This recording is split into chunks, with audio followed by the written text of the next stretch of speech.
Hey everybody, Bill Caskey back at the Bill Caskey podcast. In this episode, we're going to talk about lies you tell yourself. You don't think you do, but you do, and I do, we all do.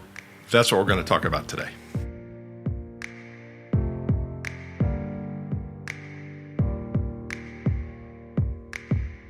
You know, in the coaching that I do, welcome to the Bill Caskey podcast, by the way. We're also doing this on YouTube as well. So if you miss an episode and want to see me record it, I don't know why you'd want to, but you can go to our YouTube channel, Bill Caskey, and get access to each episode there, at least from this point forward. Not all back episodes are there. Go to BillCaskey.com too. If you are a salesperson and you're interested in growing your business in the next 6 months, there's some information there I think you might find handy as well. You know, I'm a coach, and I coach sales professionals, and I coach sales leaders, and I coach CEOs, and it's a variety of topics. It could be something like, how do we grow our current existing client base? You know, what kind of strategies can we put in place to ensure that we're growing from within? Sometimes I work with VPs of sales on leadership issues. You know, how do you become a better leader to your team? How do you conduct yourself and comport yourself in a way that's going to be inspirational for your team? We all think we're inspirational, but we're not. And we're not because we do things that are non-inspirational. So part of my work is with sales leaders.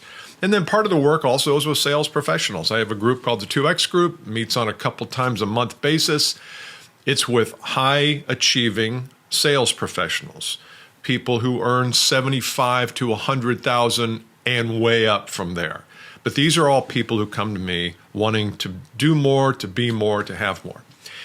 One of the common issues that all of those groups have, and I have it too, are the lies that we tell ourselves. And I want to bring up 5 today because I think if you can start to, if nothing else, if this episode does nothing else but cause you to think, just cause you to say, is that a lie I tell myself? You might answer, no, not at all. Never tell myself that lie.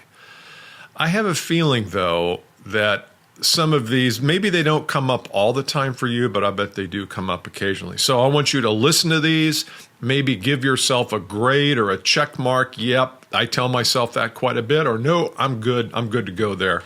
So let's talk about what these 5 are, and I've got a bonus here for you too, because I always want to bonus you. Number 1, and I've got all different kinds of collateral here, so you will not see consistency. So my brand manager will hate this. Number 1, I'm not up to the task. I'm not up to the task. Bill, you asked me to film a LinkedIn video, not up to it. Don't know how to do it. Can't do it. I'm just not up to the task. Now, you're not probably going to say that to me, or you're not going to say that to anyone, but that a lot of times is the lie that we succumb to. Oh, we can't do that. That's not us. I know everybody's saying to do LinkedIn video, but that's just not me. And the more people say it, the less likely I am to do it. So that's the lie. I'm just not up to it. It's not I'm not up for it. It's that I'm not up to it. I don't have the skills. And you know what? You know the secret to getting the skills is doing it. Google, how do I generate the skills for LinkedIn video, or whatever the thing is. Number 2, I'm just not good enough. You've heard my story that when I was in 8th grade, I got cut from the basketball team, and basketball was my whole life. That's all I cared about. And I loved it. And it was time to see the roster for the 8th grade team. We had like a week of tryouts, and I went to the sheet on the coach's door where the roster was. I wasn't on it. And I can still remember, and I know it sounds silly, and most of you will laugh at this, but I can still remember the shame I felt that day. I felt like the coach had stuck his fist in my chest and said, "You're just not good enough, Bill." Or as he would have said it, "You're just not good enough, Caskey." He had this kind of underbite. So do you have that feeling? That's a lie. It's just a lie. You may not have the skills. You may not have the desire. But this notion of we're not good enough, and trust me, I fight this lie. This lie lives deep within me. And sometimes when I least expect it, and when I have a project that I'm working on or something big that I'd like to do, this lie comes up. What are you doing? What are you doing working on this? Let somebody else do that. That's not for you. You're not good enough to do that. Sometimes it wins, but it will never win without my consent. And I can't give it my consent until I'm aware that at least is a lie that's occurring. So number 2 is, do you have the lie you tell yourself that you're just not good enough? It's a lie. Number 3, a little bit shaking up the collateral a little bit. I must grind to be successful. In other words, I must work 80 hours a week to be successful. The pride that we take in how hard we work, to me, is misguided. I would rather, if somebody came up to me and said, I'm generating $1 million years of coaching, working 4 hours a week, and he says, if you want to ask me any questions, I'm happy to answer them. I will be all over that person for hours if they'll give it to me, to wonder how they're doing it, why they're doing it, what they're doing. I want to know that, because I don't want to grind. I've got family and I've got grandkids and I've got things that I want to do in the studio here. I don't want to grind. I don't want to be out working every morning at 6 and not get in till 11. I just don't want to do that. You may want to do that, but be careful if you are a grinder that you haven't convinced yourself of lie number 3, which is you've got to grind to be successful. You don't. I see it every day. The people who are, in many ways, the most successful are the people who grind the least. I'm not saying you shouldn't work hard when you're starting. If you're 23 years old listening to this, of course, you got to work hard. But grinding is not a prerequisite for success. It's just not. Okay, here's another one. We're going to enlarge the collateral a bit. This is like a big screen. The opinions of others matters. That's a lie. The opinion of others matters. You know, with all of the stuff going on in our world, with all the social issues and upheaval and viruses and medical and all that, there's a lot online that you can get sucked into that opinions matter.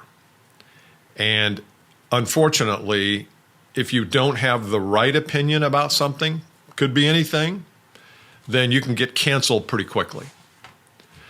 So you've got to take a stand in what you believe in, and you've got to recognize that the opinions of others really shouldn't matter. And that just doesn't just go for Twitter and social media. That goes for when you're wanting to do a report. You know, we believe wholeheartedly in you creating some kind of a freebie or freemium type of product to generate leads on the front end of your business. Could be a webinar, live stream, could be a cheat sheet, a checklist, a planner of some kind, but we think you need something to have the prospect raise their hand and say, I want that person's product. But when I talk to people about that, it's like I'm speaking a foreign language. Well, why would I want to give something away? That's what we charge for. Or we don't have time to create that. Or we don't have a designer in-house and I really don't want to spend $250 on a designer to create something. And I'm baffled by that. I'm baffled at why a person wouldn't want to create something that could be worth $1 million a year because they don't want to spend $250. They don't want to spend 4 hours creating something of value for their prospects that can lead prospects to them, position themselves. They don't want to do it because that's time out of the field. Done. I don't want to take my people out of the field. I hear that all the time, and it's bull. It's just stupid. I hope you're not saying that. That is a lie as well. But the opinion of others doesn't matter enters into it when we say, I want to create something, and your VP of sales or your CEO or your marketing person says, oh, no, you don't want to do that. You don't want to do that. That would be wrong-headed. That would be foolish. Don't let them tell you that. If you believe in something, and again, I'm just using the freebie or freemium or whatever it is in your business. You believe something, go frickin' do it. Don't wait for people whose opinions aren't worth anything. They're not. Their opinions are an amalgamation of all their traumas and scripts and all that stuff, and they're trying to walk the line. They don't want to get too far outside because they don't want to get canceled, and then they're giving you that advice. All right, number 5. My product is my value. My product is my value. Meaning all of the value that I bring, you as a sales professional, business owner, CEO, is wrapped up in the product that you represent or the service that you offer. And we exclude ourselves from that equation. Don't exclude yourself from that equation. You, as a human being, bring the majority of the value when you show up to call on someone or show up virtually or on the phone. You're the one that brings the value. Your product can't ask questions of the prospect. Your product can't demonstrate its own ability. Your product can't share trends and misconceptions in the market with your prospects so that they can see how much they need you. That's your job. So your value is wrapped up in you. I don't know what the percentage is. Maybe we say the product is 50% and you're 50%. Maybe the product's 70, you're 30. I don't know. You'll have to decide in your business. If you're a coach or someone who delivers the solution like I do, then I'm 95% of it.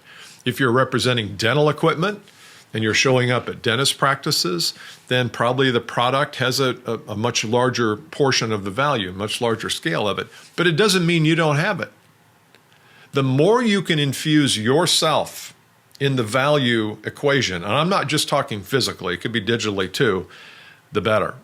Because you are the valuable thing that they can't get anywhere else. Think about how unique you are. And yeah, I know you laugh, say, oh, the world doesn't need another me. No, the world doesn't need another you, but it needs you. Dr. Miles Monroe is I think he's Bahamian or from the Bahamas. I think that's what you call. But he's a preacher, and I just started listening to him the other night, and he's really good. And he talks about this seed of potential within us.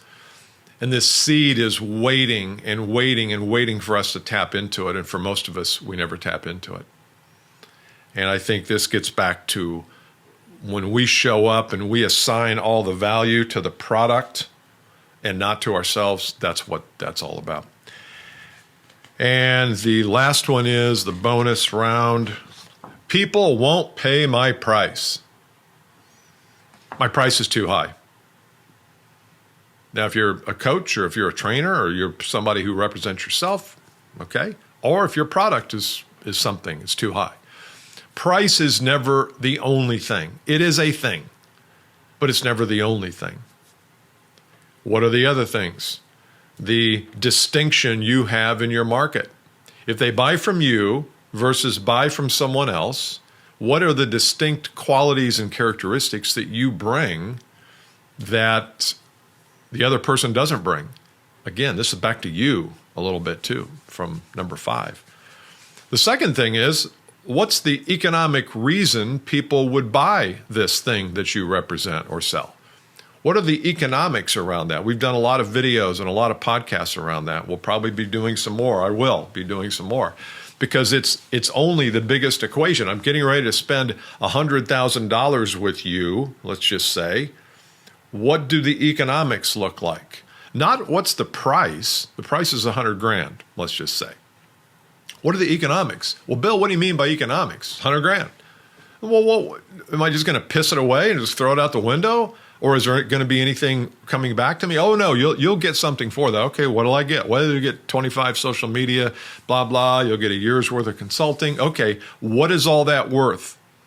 Because when I get ready to slice a check for $100,000, or you do, you need to be pretty sure, unless you're a large corporation like Apple and you don't give a damn, 100 grand's nothing. But let's just say you're calling on I know a lot of our audience is, small to mid-sized business, so 100 to 500 grand's pretty good sized deal for some of you. But whatever the number is, forget about the number. The question is when your customer gets ready to slice a check for that, are there any economics to support their decision? Have you helped them walk through the economics? If you haven't, people won't pay your price. And that'll be a lie you tell yourself, and you'll say, our prices are too high. So VPs of sales, sales managers, if you ever hear the chorus from your salespeople, our prices are too high, go back to this. Go back to this. This is a lie we tell ourselves because we don't have the skill to determine the whole economic picture, the gestalt of economics. Go to BillCaskey.com. Let me know what you think. Link to me on LinkedIn. We'll be introducing some live stream series for salespeople. We've done some for sales leaders. We're going to be introducing that here in the next probably 2 weeks. So go to BillCaskey.com. Get on the newsletter list if you're not, and you'll get access to some of the webinars that we're going to be doing. All right. See you next time. Bye.